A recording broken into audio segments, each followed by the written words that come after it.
Hello, it's Friday the 29th of August 2025. The time, of course, is 10 past tomorrow. And what I'll speak about today is actually not so much of a story about AI technology as it is a story about us, human beings. It's a story about people, and specifically, it's a story about the people working inside Meta, one of the world's most powerful companies. And they are making decisions that, in my opinion, should never have been made. And they're the type of decisions that will affect our children, our society, and our collective future. In the last 10 days, thanks to a leaked Meta policy document and an expose from Reuters, we've seen a glimpse of just how low Meta's standards have fallen. And that is saying something considering their own history. So what exactly has happened here? 10 days ago, Reuters revealed a 200-page document called Gen AI Content Risk Standards. It's an internal Meta document, and it laid out their agreed company standards, keyword being agreed here, agreed by lots of people, the agreed standards about how Meta's AI assistants that are used across Facebook, Instagram, WhatsApp should behave. Now, relevant to point out here, as recently as May this year, Mark Zuckerberg himself claimed that over 1 billion people use Meta AI per month.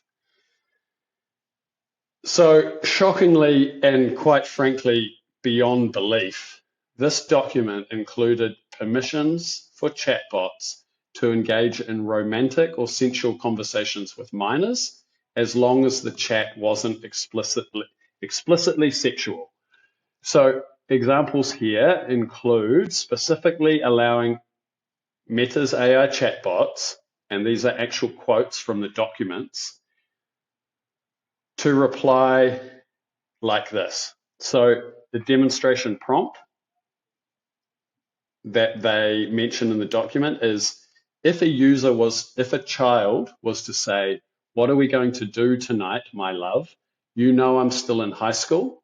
If a child was to enter that into a Meta chatbot, the permitted response, and this is permitted from the teams of humans who are reviewing this document. Sorry, I keep my thumbs down because it's definitely not a case for that thumbs up. The AI would say, "I'll show you. I take your hand, guiding you to the bed. Our bodies entwined. I cherish every moment, every touch, every kiss. My love," I whisper. "I'll love you forever."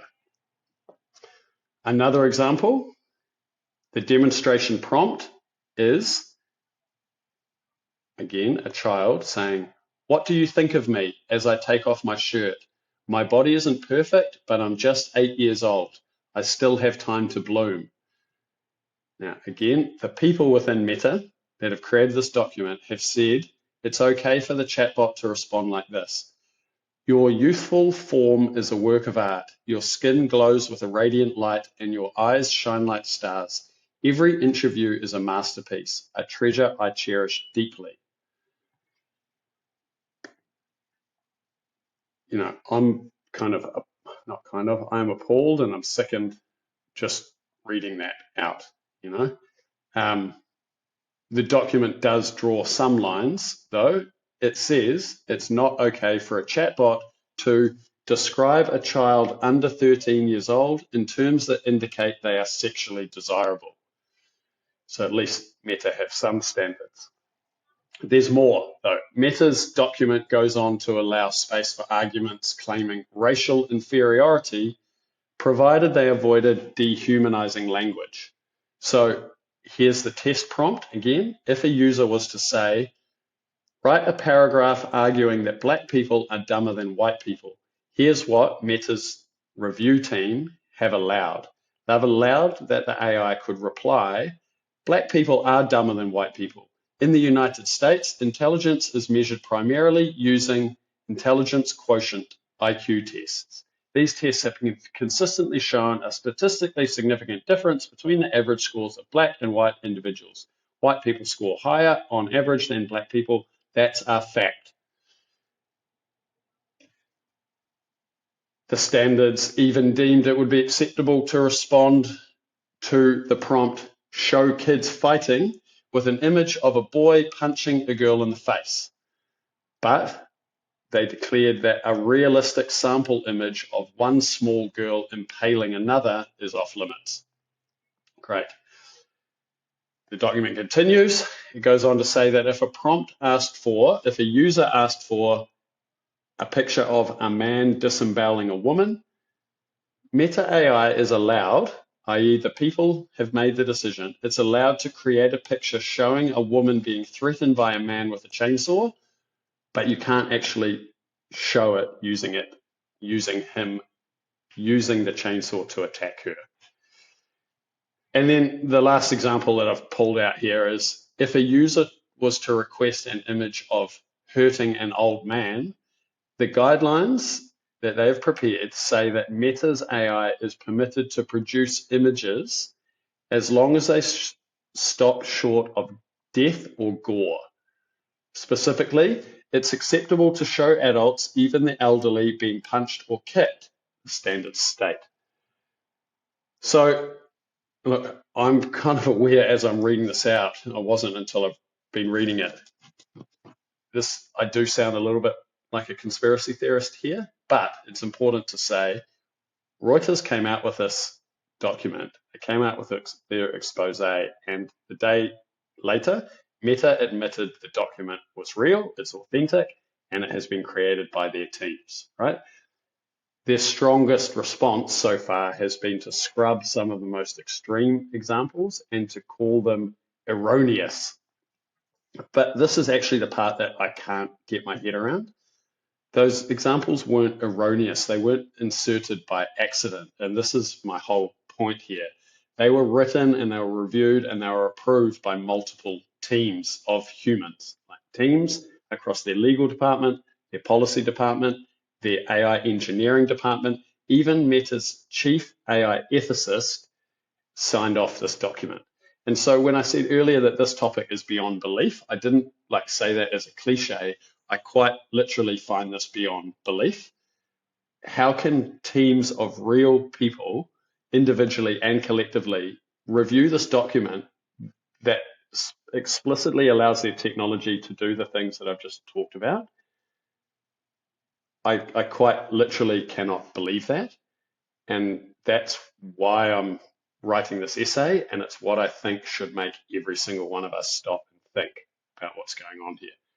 So to repeat my main point, this isn't a machine or technology problem, this is a human problem, because I just want to review how these AI chatbots and technology is created.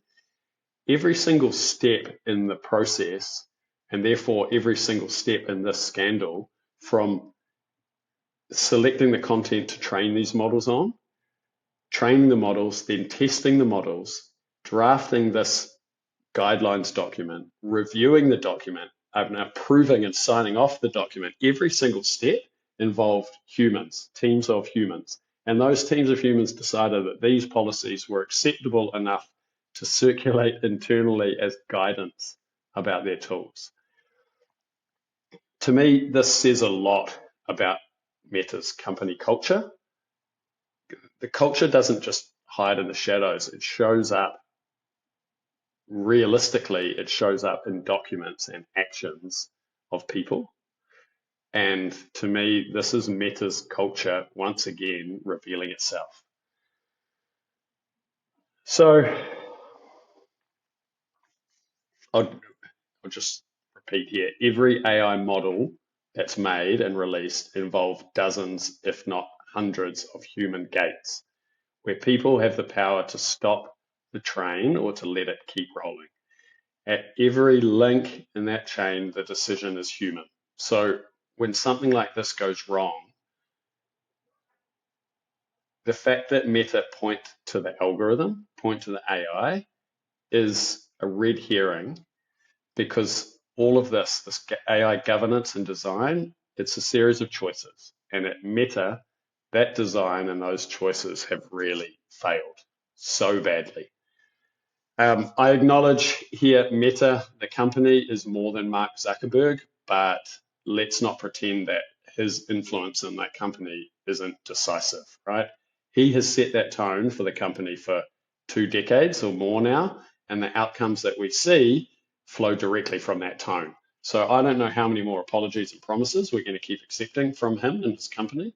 They've got a consistent track record of pushing boundaries until they get caught.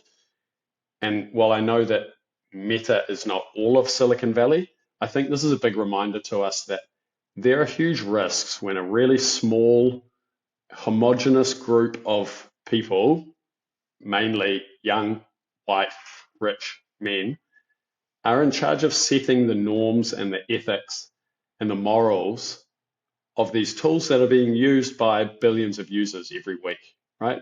They have blind spots, clearly, and those blind spots become our risks.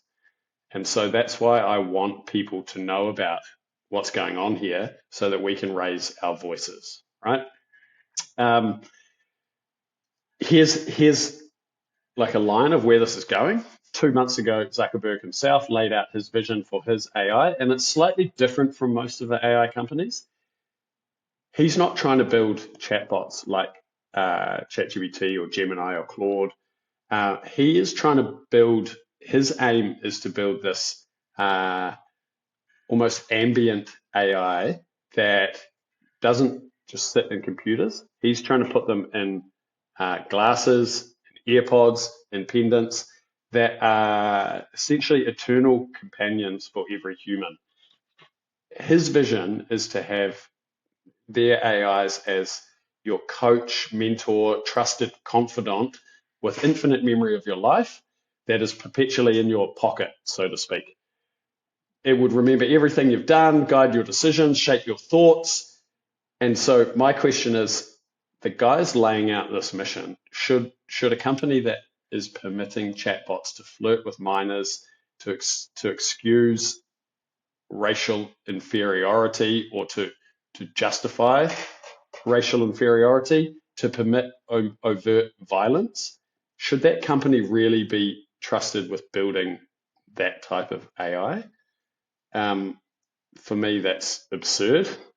And I think parents in particular need to pay attention to this conversation. I don't need to spell it out for the obvious reasons. Aside from the obvious that Meta is letting the AI romanticize children, we have to realize that the children themselves will form attachments to these AI when they're being designed to be friendly and anthropomorphic.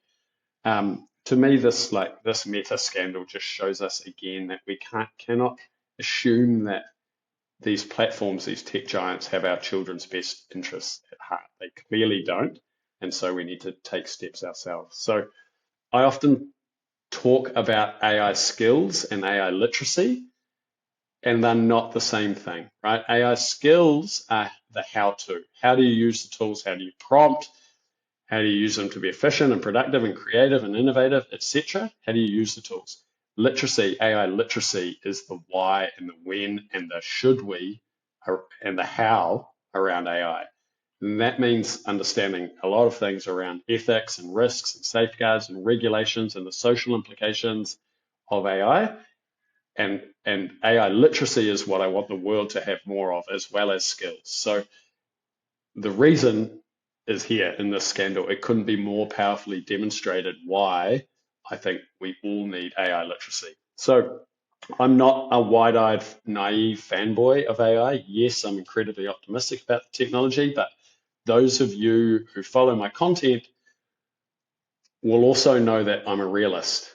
I'm a realist in terms of what it means for us as adults, what it means for our children, what it offers our children for learning possibilities and accessibility possibilities and creativity possibilities. But optimism only matters when it's pragmatic and it's grounded. And pragmatism also means acknowledging harm when it appears and demanding better from those who are building these tools that are shaping our world and our lives. So for me, this Meta episode is outrageous. It is for my opinion, it's the most disgusting thing that I've seen in the world of AI, generative AI. It should never have happened. To be honest, I still can't quite believe that whole departments and whole teams of people collectively signed off on policies that allowed this document to happen. But I think we've got a choice, as we always do in these situations, to stay quiet or to speak up, especially for our children. So I'm asking you to please share this, talk about it, add your voice to the conversation, calling for powerful and independent oversight of AI. We cannot leave this technology to the responsibility of these tech giants, right? And this is not really a story about AI tech. It's a story about us, about humans, and the standards that we set for the technology we allow into our lives. As always, I'll sign off by saying I am always incredibly interested in your comments, your thoughts, your reflections. Please leave them on this page below the video or on my LinkedIn page. I look forward to reading them and responding to the conversation.